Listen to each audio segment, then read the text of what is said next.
I'm going to give you all a premature congratulations because now we're on the last lesson. You finish this and we're finished with Unit 3. We can get to Unit 4 where we're actually doing riding in traffic. For this last lesson, we're going to do emergency braking.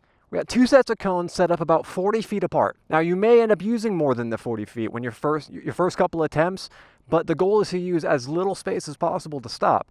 Now, let's say when you pass through those first 2 cones, 40 feet away, that is your object that you're trying to avoid.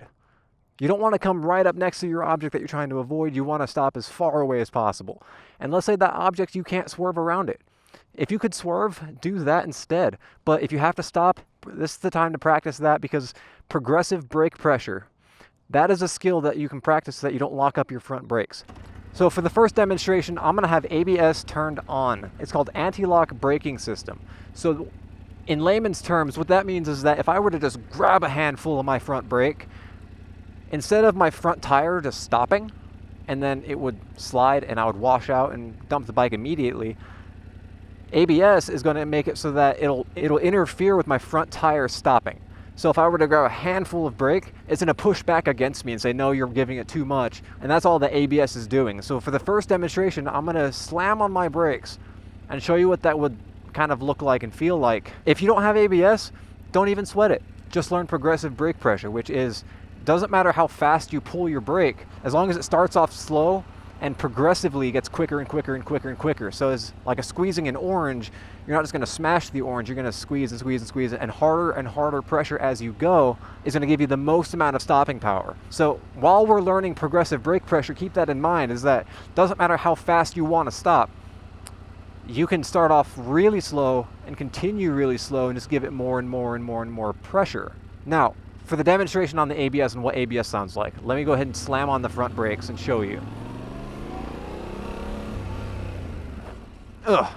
So that's the front ABS kicking on. My front dived down, and right whenever it was about to lose traction and I was going to wash out the bike, ABS kicked in and pushed back on my front lever. And that was the bouncing back of my front suspension that you saw. If I didn't have ABS, I would have washed the bike out right there because I slammed on my front brakes. The reason why I show you this is because if you don't have ABS, you can see just by how in a training session I could have washed out my bike if my ABS was not turned on. You're starting out on your motorcycle. This is the lesson on learning how to ride. Start now with good habits so that you don't have to unlearn bad habits. So progressive braking is just smooth, and now I'm going to demonstrate that one.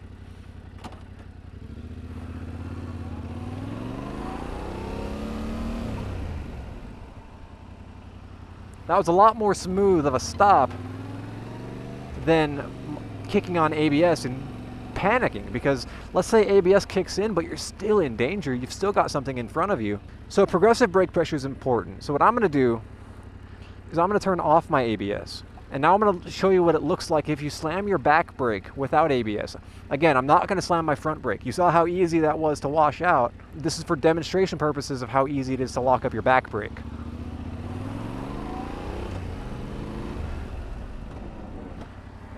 And if you heard that and saw how my back end slid out, I wasn't traveling towards the center of my cones. I was fishtailing out and I was sliding away from my cones. Now that's dangerous. So progressive brake pressure, both front and back, it looks like this.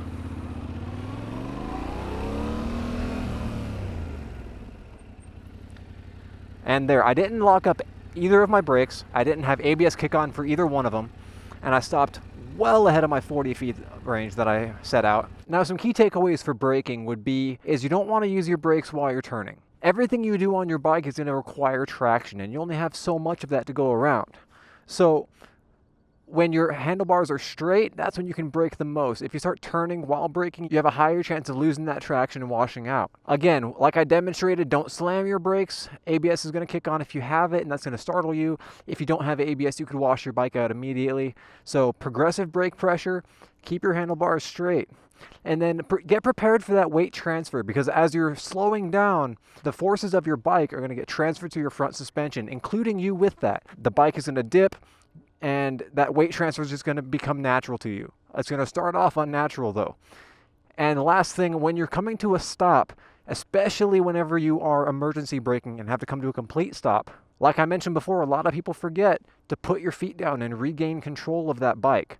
Because if you just focus on stopping, and your feet are still on the pegs, you're just going to fall over because you've already stopped. So as you're coming up to your stop, remember that you have to regain control of the weight of your bike. So you come to a stop, you're going to plant your feet, get control of that bike. And lastly, if you want to practice this in an environment that isn't a emergency stop scenario, practice your brakes while you're doing cone drills, while you're doing U-turns and figure eights. Do all of that as slow as possible and utilize your brakes. And that way you can get more familiar with your brakes and how to use them and apply that progressively and marry your brakes to your clutch so you can get that really nice slow maneuvers and keep your balance. Those are all really good ways to practice your braking. And then before you get out on the public roads, I encourage you to practice some emergency braking as well. Get that in your toolkit of things that you know how to do. All that being said, congratulations on completing Unit 3. That's all I've got for you. In Unit 4, Daniel's going to take you out on the streets and teach you some situational awareness stuff. But I appreciate your time. Thank you for hanging out with me throughout Unit 3, and I'll see you guys around.